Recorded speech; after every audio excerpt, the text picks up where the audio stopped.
So prescribed fire in our parks, we use it for a few different reasons. Number one is we use it to promote the growth of the native tallgrass prairie that we're trying to bring back. The Washington County Parks Department is in the process of restoring tracts of land back to its natural state as it existed before European settlers began to change the landscape. For the 1847 Public Land Survey notes for this park, it's described as timber scattering, burr, and black oak. Basically, that's saying that there was this savanna, big burr oak trees that grow up in an open environment, yet is maintained through the use of fire, which the Native Americans used not only in hunting game, but also that created this whole ecosystem of fire-dependent species on the land. Back in the 1990s, they seeded this site. Formerly, it was an ag field and with cropland and grazing and things of that sort. And after they took it out of production, they seeded it with native grasses and native flowers. Prarie restoration includes many parts to make it work, and even affects the smallest of inhabitants. They found ants to actually bring in flower seeds, which we call forb, and that forb depends upon the overwintering. So the ant grabs the seed inside the prairie and brings it into the colony and actually overwinters it, and that provides the germination it needs to either germinate on that mound or outside of it. As part of the restoration, prescribed burns are being used to help promote growth of native species, while at the same time controlling that of invasive species. And so that fire actually removes all the top growth that is present in the prairie from the previous growing season and returns all those nutrients back into the soil.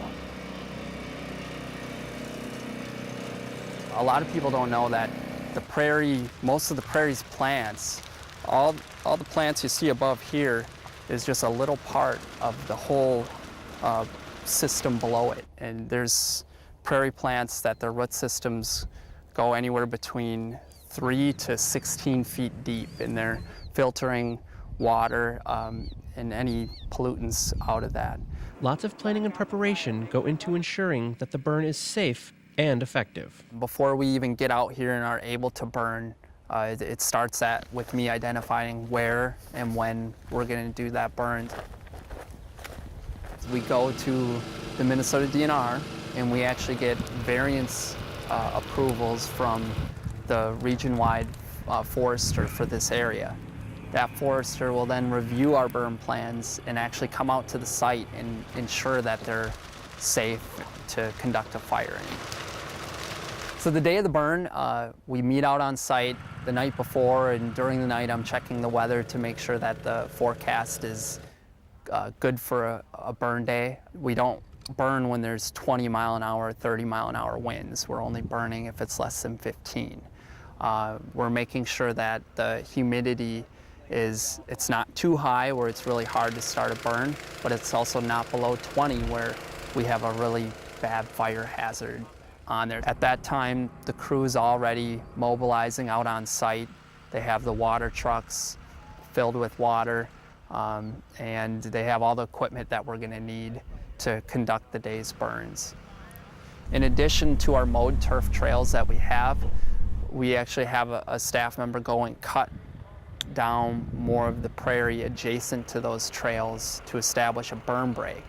And that burn break doesn't necessarily stop the fire, it just gives us a little more time to ensure that it stays contained. And that's where we'll have a truck come by and run what's called a wet line to wet that vegetation so the fire doesn't cross. There's all these different teams of people doing different things. Myself and my supervisor were working as the burn boss and weather observer, making sure that the weather wasn't changing on us and making sure everyone needed to be where they were at. And then you had a ignitions team, you call it, the guy with the fire torch who is out there actually lighting the fire. In front of him and behind him is a wet line team, So they're putting a wet line right behind the drip torch or ahead of it, depending on that specific crew. And then behind them, the next check is another vehicle where they have water in the back of the UTV, and they're checking to make sure that no fire is crossing into that fire break. So there's all these different checks in terms of the burn day to make sure that that fire isn't escaping. An oak savanna is not complete without oak trees.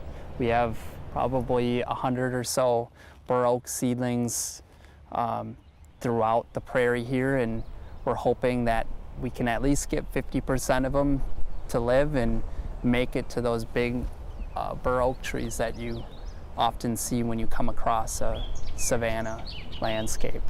All this work goes to help protect a disappearing part of our local ecosystem. These types of plant communities of prairie are actually very rare in this state. I mean, what remains, it's like less than 1% of what actually existed on the land prior to European settlement. So if you like to see the birds, the bees, and the other pollinators and amphibians and wildlife, they depend on this type of ecosystem that we're standing in.